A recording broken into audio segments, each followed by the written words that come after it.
energy circle. Now each cell is like a computer. Actually, probably million times better than your best computer.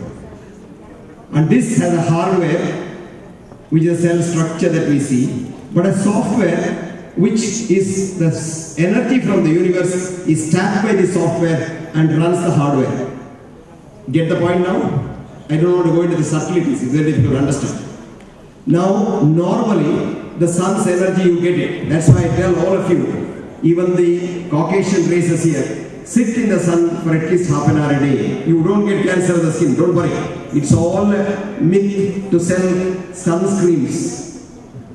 Sit in the sun.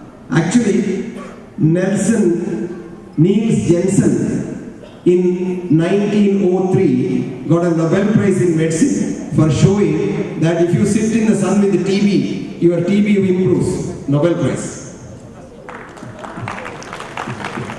Now this energy is tapped by the cells, proteins, and they transduce that energy and supply it to the hardware. Disease is, the cells lose the capacity to suck that energy. So we have devised a small cell phone-like machine which generates the same energy and pulses it onto the cell. Suppose you have a heart attack. God forbid, I have a machine in the pocket. I can just put it on you and within minutes your heart starts picking up. Within hours you sit up. Within a day you go home. This is called energy medicine. This is a known energy. Now 95% of the energy is occult energy. Praying for someone else. Prayer works. Reiki. Pranic healing. Chi. So many kinds of energies work.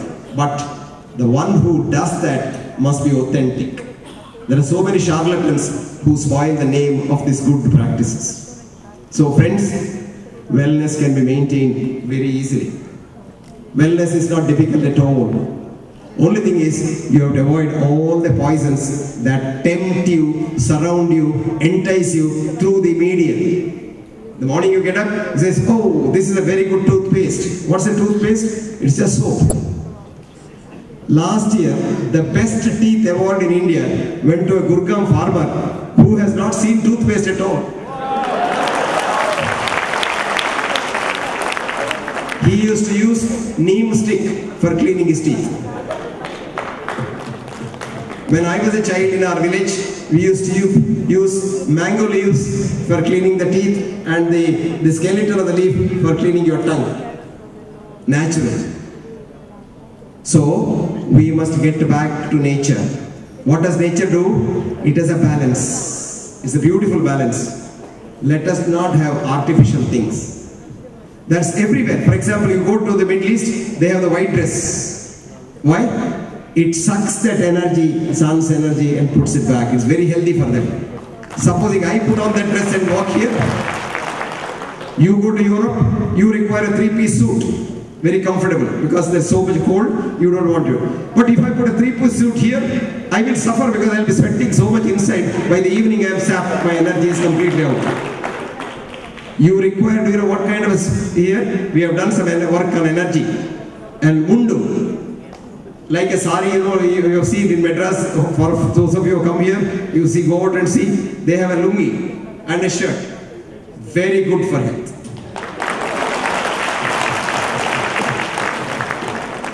We learned the habit of drinking ice water from the fridge. In America, if you go, they don't drink water, they drink ice only. Each time you drink ice water, the body has to increase the temperature to 37 degrees centigrade. So much of energy is used up unnecessarily. So if you go on drinking ice water or ice drinks in the evening, half of your energy goes to warming that only. See how you are killing yourself slowly. So get back to nature. Try to learn from nature. Live by nature and don't go against nature.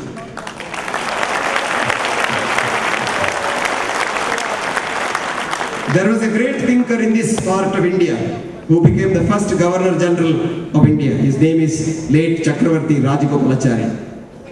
He was the president when the big Bakaranangal project was being conceived. He wrote a letter to the then Prime Minister. I will quote a sentence from there. Dear Jawahar, If you treat nature as your mother, she will feed you for all times to come. If you mistreat nature as your mistress, she will kick you in the teeth. All these large projects have now brought us only difficulties. Friends, let us look after the 973 million people who don't have one meal a day. The greatest stress for mankind is not the stresses that you see in the books. No, not knowing where your next meal comes from is the biggest stress. You and I don't bother. 95% of the world's population lives by 5% of the resources. 5% of the world's population lives by the 95% of the resources. What a disparity. I have an article in the British Medical Journal recently, you can read that, where I have titled as Noblesse Oblige. The nobility in the olden days had an obligation for the have-nots. Today you and I, who have something, have an obligation for the have-nots. So my appeal to you all, women and men included in that, because I was not expecting to see so many men here, that each one, at least reach one who hasn't got more than a meal.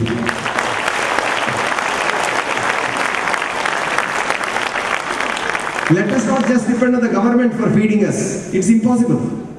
No government anywhere in the world, even if used all the GDP, can feed everybody or look after everybody. No. Each one will have to look after each one. Because we have a social obligation to each other. And that can be done through wellness concept and universal compassion.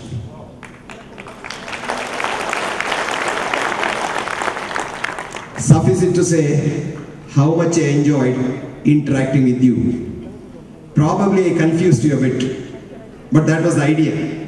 Because if I didn't do that, I won't tickle you. If I tickled you, you will go home and think, what was that ass talking about?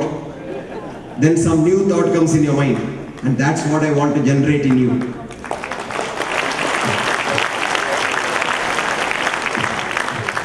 De Valera, the revolutionary Irish president who got independence for Ireland after 850 years of rule by the British, had one formula to sell an idea to an audience.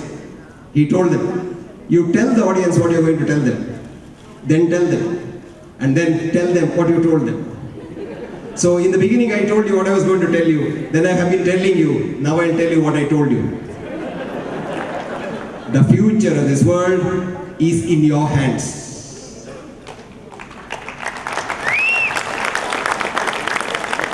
If you love one another, this world will survive. If we hate one another, the world will never survive. Life is not long enough to hate people. Life is long enough to love everyone. Thank you, Peter, and thank all of you.